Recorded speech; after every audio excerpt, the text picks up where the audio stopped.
Good morning दोस्तों, स्वागत है आप सभी का एक बार फिर से आपके प्यारे से यूट्यूब चैनल स्टडी सर्किल 2.0 में। कैसे हैं दोस्तों आप लोग? आई होप सभी लोग बहुत ही बढ़िया होंगे। दोस्तों हम लोग स्टडी कर रहे हैं अप्लाइड मैथमेटिक फर्स्ट के बारे में। और अप्लाइड मैथमेटिक फर्स्ट में दोस्तों हम लोगों का चल रहा है चैप्टर 5वां, ठीक है ना। और चैप्टर 5 में अगर मैं बात करूं तो ये टोटली कंप्लीट हो चुका है और इसमें हम पीडीएफ नोट्स के दोस्तों क्वेश्चंस को सॉल्व कर रहे हैं, ठीक है ना। पीडीएफ नोट्स में मैंने दोस्तों आपको टाइप 8 तक के क्वेश्चन सॉल्व करा दिए थे और उसके बाद जो आपका टाइप 9 बचा हुआ था, ठीक है, जो कि मेरा हैंड रिटन था। तो 9 में दोस्तों आपको कुछ भी नहीं करना था, आपको सररेखीय और असररेखीय जो है पूछा गया था, राइट। आपको दोस्तों क्या पूछा गया था? सररेखीय और असररेखीय पूछा गया था। जो मैंने आपको टाइप 8 बताया था ना, समतलीय और असमतलीय वाला, कंडीशन सेम ही होती है। अगर आप लोगों का डेल्टा 0 आ जाता है तो आप समतलीय कह सकते हैं, आप सररेखीय कह सकते हैं। और डेल्टा अगर आपका 0 के बराबर नहीं आता है तो फिर आप लोग इसे असमतलीय कहेंगे और असररेखीय कहेंगे। दोनों क्वेश्चन सेम थे, इसलिए मैं आपको टाइप 9 नहीं करा रहा हूँ। और मैं आप लोगों को लेकर के आया हूँ दोस्तों जो पीडीएफ नोट्स के एंड के क्वेश्चंस थे वहाँ पर, ठीक है ना। एंड्स के क्वेश्चन में दोस्तों कुछ आपके बहुत ज़्यादा इंपॉर्टेंट क्वेश्चन हैं जो कि आपके एग्जाम में पूछे जाते हैं दोस्तों, वो भी 5 नंबर में, ठीक है ना। और इनमें आप अक्सर कन्फ्यूज़ होते होंगे कि कैसे इनको सॉल्व करना है, ठीक है ना। इसी में से ये आपका पहला क्वेश्चन है, आप लोग देख लीजिए। इसमें कुछ भी नहीं करना है, आप लोगों को 3 सदिश दिए हैं और बोला है कि ये समतलीय हैं। क्या है? ये समतलीय हैं आप लोगों के, ठीक है ना, कोप्लेनर है। तो आपको लैम्डा निकालना है। तो पहले तो आपको दोस्तों कोप्लेनर की कंडीशन पता होनी चाहिए।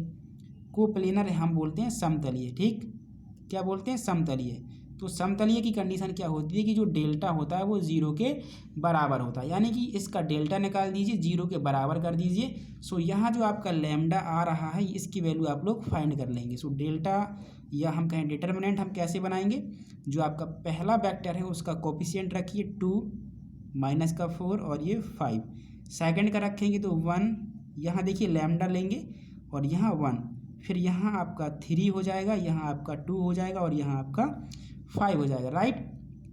अब देखिए इज इक्वल टू 0 आपको लिए रहना है, ठीक है। बस आप सॉल्व कर दीजिए इसको और आपकी डेल्टा की जो वैल्यू है आ जाएगी, ठीक है ना। इस तरीके के क्वेश्चंस दोस्तों जो है आपके पीडीएफ नोट्स में 3 से 4 मैंने दिए हुए थे। एक मैं आपको बता देता हूँ, उसी में से एक क्वेश्चन से अब आप देख लीजिएगा ये क्वेश्चंस कौन सा है, ठीक है ना। मैं क्या करता हूँ, 3 से 4 में से आपको एक ही बता रहा हूँ। आप इसको समझ लीजिए, बाकी के क्वेश्चन आप लोगों को बहुत अच्छे से समझ में आ जाएंगे। अब दोस्तों आपको क्या करना है, इसका एक्सपेंशन करना है। क्या करना है?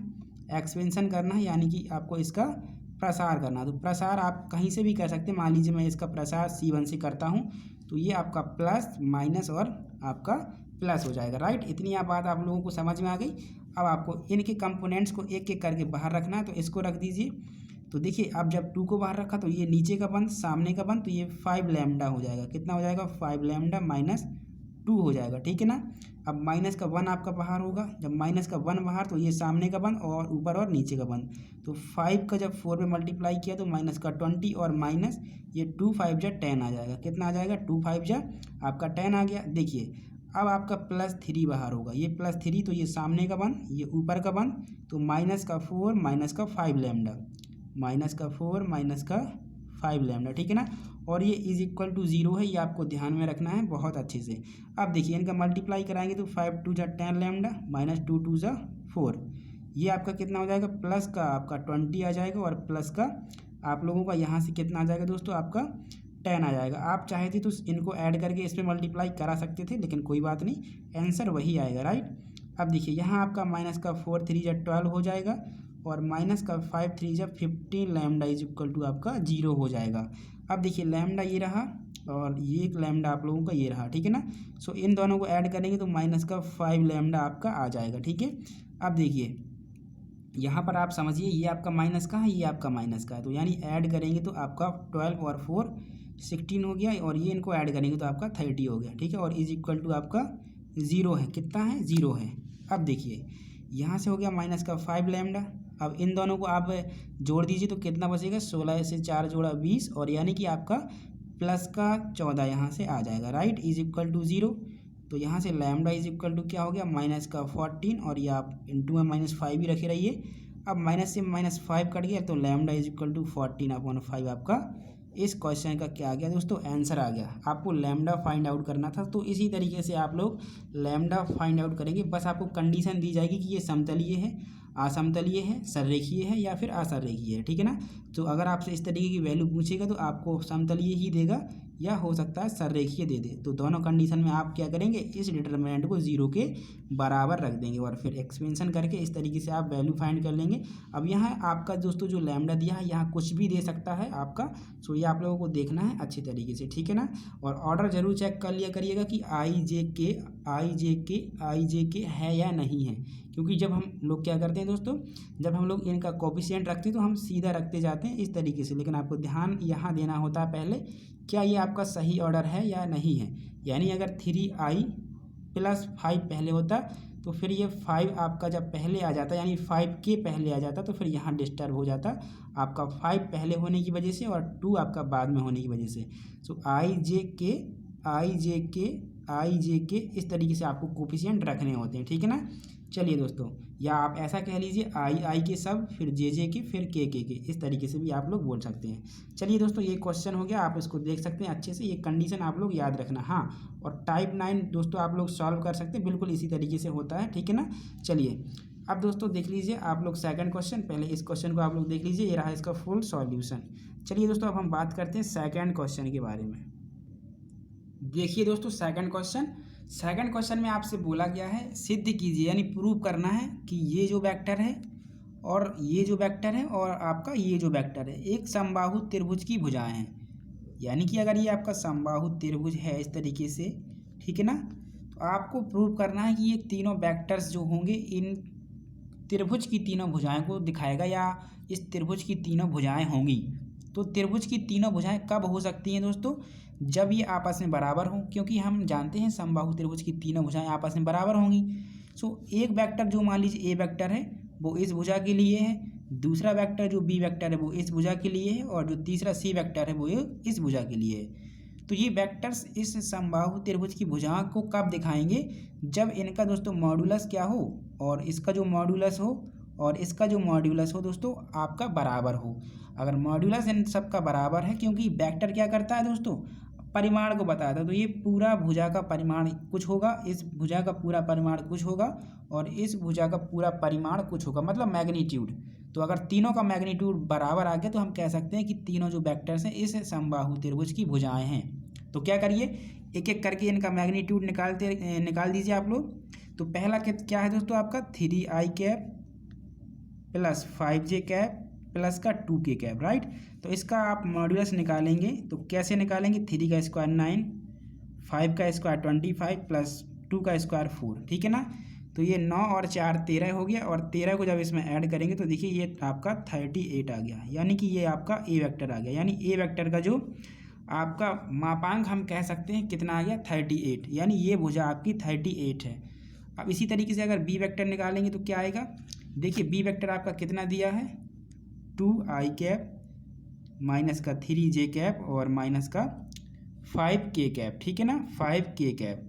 तो इसका भी कितना आएगा दोस्तों, रूट के अंदर वही प्रोसेस, x का स्क्वायर 4, 3 का स्क्वायर 9 और 5 का स्क्वायर 25। तो देखिए 9 और 4 13 और 25 आपका फिर से 38 ही आ गया, यानी कि ये बी भुजा भी आपकी 38 है और ए भुजा भी आपकी 38 ही होगी। अब सी भुजा जो है आपका, सी वेक्टर जो है इसका मॉड्यूलस भी आपका इतना ही आ जाए तो ये प्रूफ हो जाएगा। तो तीसरा देखिए आपका ये है, तीसरा ये रहा आपका 5i + 2j माइनस का 3k, इसका मॉड्यूलस क्या होगा, इसका मॉड्यूलस होगा दोस्तों आपका 5 का स्क्वायर 25, 2 का स्क्वायर 4 और 3 का स्क्वायर 9।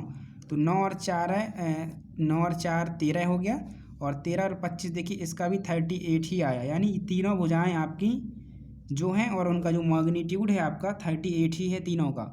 तो ये इस समबाहु त्रिभुज की भुजाओं को दिखाएंगी, बिल्कुल दिखाएंगी, क्योंकि ये तीनों आपकी क्या होगी दोस्तों, बराबर आ गई। और बराबर आपकी अगर भुजाएं हैं तो ऐसा त्रिभुज आप लोगों का समबाहु त्रिभुज ही होता है, ठीक है। सो ये आपका सेकंड क्वेश्चन था दोस्तों, बहुत इंपॉर्टेंट है। चलिए अब हम बात करते हैं तीसरे क्वेश्चन के बारे में। देखिए ये है आपका तीसरा क्वेश्चन, इसमें बोला है सिद्ध कीजिए कि सदिश ये वाला और सदिश ये वाला और सदिश ये, तीन सदिश हैं जो क्या है एक समकोण त्रिभुज बनाते हैं। आपको ये प्रूव करना है, जिस तरीके से ये ऊपर वाले तीन सदिश एक समबाहु त्रिभुज बना रहे थे उसी तरीके से आपको यहाँ पर भी बताना है कि ये जो तीनों सदिश हैं एक समकोण त्रिभुज बनाते हैं, ठीक है ना। समकोण त्रिभुज क्या होता है? जिसका एक कोण 90 डिग्री का हो। क्या हो? एक कोण 90 डिग्री का हो। तो ये वेक्टर्स आपको प्रूव करके दिखाएंगे कि ये आपका जो समकोण त्रिभुज है क्या है, ये इसकी क्या है दोस्तों, भुजा है, ठीक है ना। यानी कि ये तीनों आपके जो वेक्टर्स हैं वो एक समकोण त्रिभुज बनाते हैं। ये आपको दिखाना है इन वेक्टर की हेल्प से। तो आपको समकोण त्रिभुज की एक प्रॉपर्टीज़ पता होगी कि किन्हीं दो भुजाओं का वर्गों का जो योग होता है आपका, वो आपका तीसरी भुजा के बराबर होता है, और वो तीसरी भुजा आपकी कर्ण होती है, ठीक है ना। अब इनमें से तो पता नहीं होगा कि कौन सी कर्ण है, ठीक है ना, लेकिन फिर भी हम देखेंगे, क्या देखेंगे, हम इनका निकालेंगे मॉड्यूलस। पहले तो हम इनका सबका मॉड्यूलस निकालेंगे, जैसे हमने ऊपर निकाला था, ठीक है। मॉड्यूलस निकालने के बाद हमारे पास 3 मॉड्यूलस आएंगे, इसका भी और इसका भी। फिर हम क्या देखेंगे कि 2 मॉड्यूलस का अगर हम वर्गों का योग करके जोड़ते हैं, और तीसरा जो बचा हुआ है उसका भी हम वर्ग करेंगे, तो इसका और इन दोनों का योग आपस में अगर बराबर आ गया तो हम कह सकते हैं कि तीनों जो वेक्टर्स हैं एक समकोण त्रिभुज बनाते हैं, ठीक है ना। इस तरीके से समकोण त्रिभुज है। मान लीजिए पहली भुजा जो कि इस वेक्टर के द्वारा दिखाई जाती है, ये नीचे की दूसरी भुजा मान लीजिए इसके द्वारा, ये तीसरी इसके द्वारा। तो क्या होगा कि आपका जो तीसरी भुजा का मैग्नीट्यूड, या हम कह सकते हैं जो आप लोगों का मॉड्यूलस है दोस्तों, उसका जो वर्ग आएगा, ठीक है ना, वो आप लोगों का इन दोनों वेक्टर्स के वर्ग के योग के बराबर होगा, ठीक है। तो मॉड्यूलस हम निकालते हैं एक एक वेक्टर का। तो पहले वेक्टर का मॉड्यूलस अगर हम निकालें तो क्या होगा, रूट के अंदर देखिए 2 का स्क्वायर 4 प्लस 1 का स्क्वायर 1, और फिर यहाँ 1 का स्क्वायर होगा तो 1 ही आएगा, यानी कि आपका रूट के अंदर 6 आ गया। कितना आ गया दोस्तों? 6 आ गया, ठीक है। अब देखिए हम इसी तरीके से निकालते हैं बी वेक्टर के लिए, ठीक है ना। ये आपका मान लीजिए भुजा की लंबाई आ गई, लेकिन अब आपको ये पता नहीं है ये कौन सी भुजा है आपके समकोण त्रिभुज की, ठीक है। हमने मान लिया कि कोई भुजा है, ठीक है।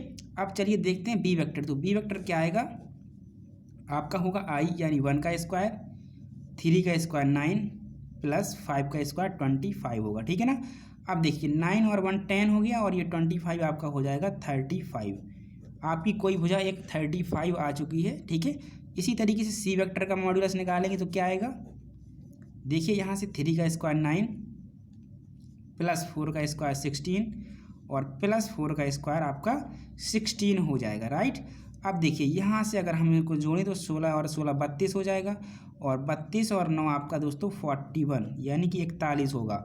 तो देखिए तीनों का जो आपका कह सकते हैं कि आप लोगों का जो मान है वो अलग अलग आया है, ठीक है। त्रिभुज था आपका, इस तरीके से तीनों का जो वैल्यू है वो आप लोगों का अलग अलग आया है। लेकिन अब चेक ये करना है कि किसी एक का जो वर्ग होगा वो आपका दूसरा और तीसरे का वर्ग के बराबर होगा, ठीक है ना।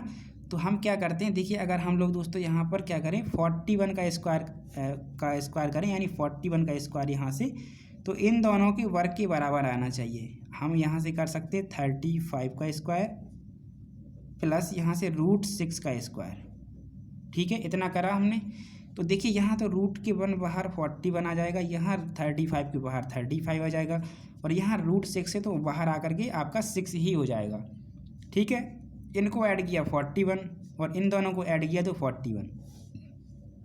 तो आपने क्या देखा, आपने देखा कि आपका जो एक भुजा का जो मॉड्यूलस है उसका जो आपका वर्ग है वो शेष 2 वेक्टर्स के मॉड्यूलस के वर्गों के बराबर है। ऐसी कंडीशन कहाँ होती है आपकी, केवल आपकी समकोण त्रिभुज में ही होती है। यानी कि अब हम कह सकते हैं ये हमारी कर्ण भुजा है, इनमें से कोई एक लंब है, एक कोई आधार है, आप किसी को भी मान सकते हैं। यानी कर्ण स्क्वायर बराबर लंब स्क्वायर प्लस आधार स्क्वायर, ठीक है। तो ये आप लोगों को दोस्तों आई होप समझ में आ गया होगा। सो अब दोस्तों हमारा जो PDF नोट्स का क्वेश्चंस है वो क्या है, टोटली कंप्लीट हो चुका है। इसी टाइप के क्वेश्चंस दोस्तों और भी दिए हैं, तो अब ये आपको क्या करना है, खुद से सॉल्व करना है, और कहीं आपको प्रॉब्लम होती है तो आप मुझसे पूछ सकते हैं, ठीक है ना। अभी सिलेबस काफ़ी ज़्यादा है, सो मैं जो है आपको मैक्सिमम से मैक्सिमम क्वेश्चन सॉल्व नहीं करा सकता, क्योंकि दोस्तों सारे क्वेश्चन बेसिकली सेम ही हैं। अगर आप चाहें तो खुद से भी सॉल्व कर सकते हैं, इतने ज़्यादा हार्ड नहीं है। लेकिन आप लोग कमेंट करके पूछ भी सकते हैं, सो उसका रिप्लाई भी मैं आप लोगों को ज़रूर दूंगा। लेकिन जैसे ही सिलेबस कंप्लीट होता है सो फिर हमें नो प्रॉब्लम, कोई टेंशन नहीं रहेगी, क्योंकि सिलेबस हमारा कंप्लीट हो चुका होगा। सो फिर हम लोग क्या करेंगे, बहुत ही बढ़िया तरीके से इसका रिवीजन रिवीजन भी करेंगे जल्दी से। सो दोस्तों अब आपका जो 5वां चैप्टर है ये भी कंप्लीट होता है और अब हम स्टार्ट करेंगे अपना जो है 6वां चैप्टर। सो 6वां 7वां ये भी बहुत छोटे छोटे चैप्टर्स हैं, आपके 1 से 2 लेक्चर में दोस्तों दोनों चैप्टर्स जो है कंप्लीट हो जाएंगे, राइट। सो वीडियो कैसा लगा जरूर बताना, वीडियो पसंद आए तो लाइक कर लीजिए, चैनल को सब्सक्राइब कर लीजिएगा और दोस्तों के साथ शेयर करना बिल्कुल भी मत भूलिएगा, ठीक है ना। दोस्तों के साथ भी शेयर कर दीजिएगा जल्दी से। चलिए दोस्तों अब हम लोग मिलेंगे नेक्स्ट वीडियो में। Thank you and thanks for watching.